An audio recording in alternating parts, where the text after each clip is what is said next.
Quando lemos o Velho e o Novo Testamento, não como livros religiosos, mas como mapas da psique, algo muda para sempre. Eles deixam de ser apenas história e passam a ser a arquitetura da consciência. O Velho Testamento é o alicerce da casa. O Novo, o andar superior, onde a luz entra pelas janelas. Juntos, eles não contam duas histórias diferentes. Contam o mesmo percurso da alma. O nascimento, a disciplina, a queda, a redenção, a expansão e, por fim, o encontro com a própria essência. O Velho Testamento é a fase da construção. É o período em que o ser humano aprende a se organizar dentro do caos. É o tempo da lei, da fronteira, da estrutura moral. É onde o ego nasce e aprende a caminhar. O homem descobre o limite, entende o não, aprende a obedecer. Sem essa fundação, a alma não tem onde morar. É o início da formação psíquica, o momento em que a consciência precisa de regras para não se perder. Por isso, o Velho Testamento é árido, denso, cheio de guerras e mandamentos. Ele mostra o processo de lapidação de uma mente ainda primitiva em busca de direção. Cada personagem é uma parte de nós mesmos. Moisés é a força que rompe a escravidão interior, a travessia do inconsciente para o autodomínio. Davi é o talento e o impulso, a coragem que, sem sabedoria, se perde nos próprios desejos. Salomão é a mente iluminada, mas também o perigo da sabedoria que se esquece de servir. Os profetas são a voz interna que clama quando o ego se desvia.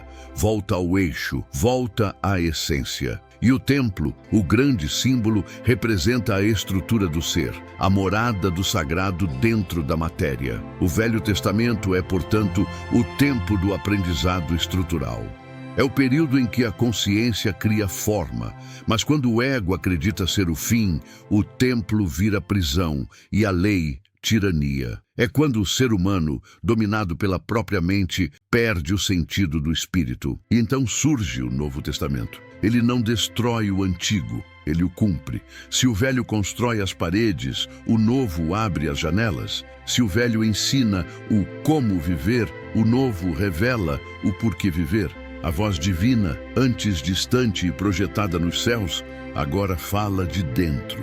É o nascimento da interioridade. Cristo representa o ponto de integração entre o humano e o divino, o espelho perfeito do que cada alma pode se tornar quando desperta. Ele é a consciência unificada, o modelo da harmonia entre a terra e o céu. A mensagem muda de tom. O reino de Deus não está fora, está dentro. A lei externa se transforma em consciência interna. A pedra vira coração. O templo agora é o corpo vivo. O Novo Testamento é a fase da alma que transcende o medo e entra na presença. Se antes o movimento era de fora para dentro, agora é de dentro para fora. É a passagem da obediência para a comunhão, da crença para a experiência, da culpa para a graça. E o que é a graça, senão o momento em que você para de lutar contra o divino e começa a fluir com ele? Cristo não é o oposto de Moisés, é o próximo passo. O deserto não é rejeitado, é transformado em jardim. E o mandamento não é revogado, é interiorizado. Amarás o teu próximo como a ti mesmo. É aqui que o homem deixa de buscar Deus e passa a viver Deus. Psicologicamente, o Novo Testamento é o estágio da integração da psique. O ego, antes separado e competitivo, aprende a servir ao centro unificador da consciência. É o momento em que o ser humano se reconcilia com o invisível.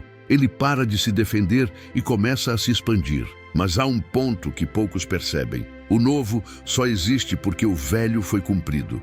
Não se pode habitar o andar de cima sem ter firmado o alicerce. E não se pode construir a base sem aspirar à luz do alto. Os dois são inseparáveis: corpo e alma, lei e espírito, matéria e significado. Ler a Bíblia sob essa ótica é ver que a própria humanidade está representada ali. Do caos do Gênesis à luz do Apocalipse, percorremos o mesmo caminho que cada consciência trilha em sua própria ascensão.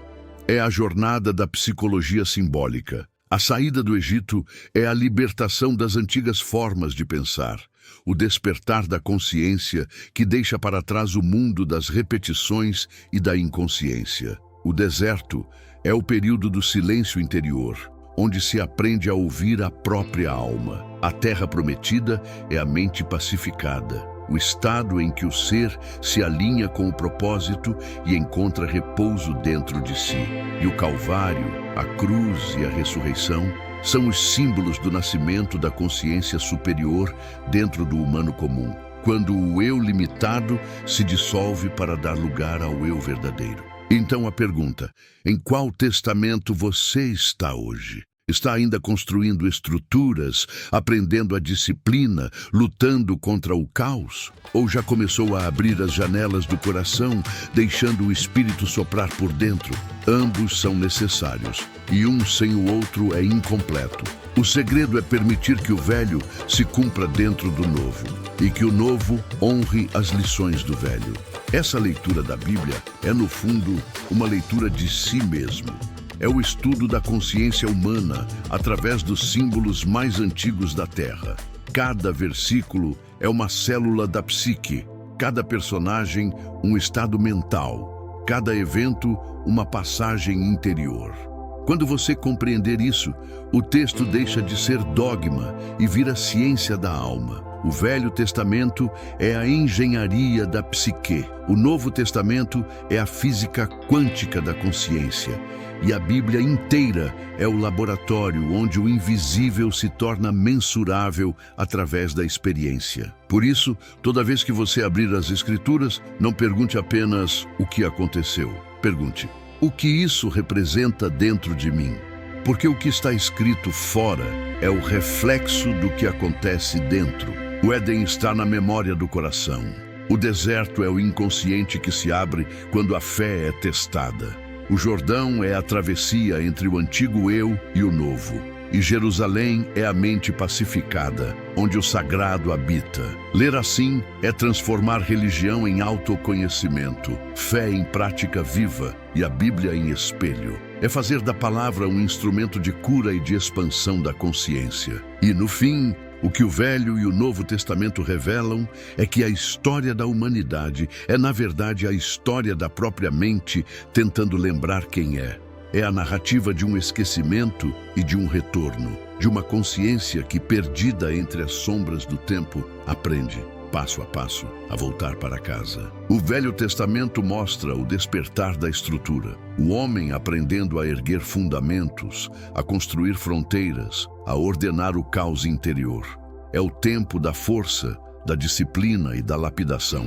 É quando o ser humano aprende a se tornar instrumento do divino, ainda que sem compreender totalmente a música que toca. O Novo Testamento, então, é quando o som se torna melodia, quando a obediência se transforma em entendimento. É o tempo da graça, do amor consciente, da união entre razão e espírito.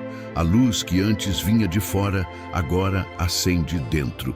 A lei deixa de ser mandamento e se torna movimento natural da alma, que já sabe o caminho. Primeiro, precisamos de regras para não nos destruirmos. Depois, precisamos de amor para nos reconstruirmos. E, por fim, precisamos de consciência para nos transcendermos. Essa é a tríplice jornada da alma humana, da pedra bruta ao diamante que reflete a luz do todo. O Antigo Testamento nos ensina a caminhar com ordem. O Novo Testamento nos ensina a caminhar com propósito. Mas ambos nos chamam a caminhar com presença, com os pés firmes na terra e o coração voltado para o alto. Porque no fim, toda a história sagrada é o espelho da própria mente humana despertando. Cada mandamento, cada milagre, cada queda e cada redenção, tudo aponta para o mesmo destino, o reencontro com o divino em nós. A Bíblia não fala apenas de um povo ou de um tempo, mas da construção do ser humano como templo vivo da luz. E quando essa luz se acende por dentro, toda a Escritura se cumpre, não nas páginas, mas na consciência.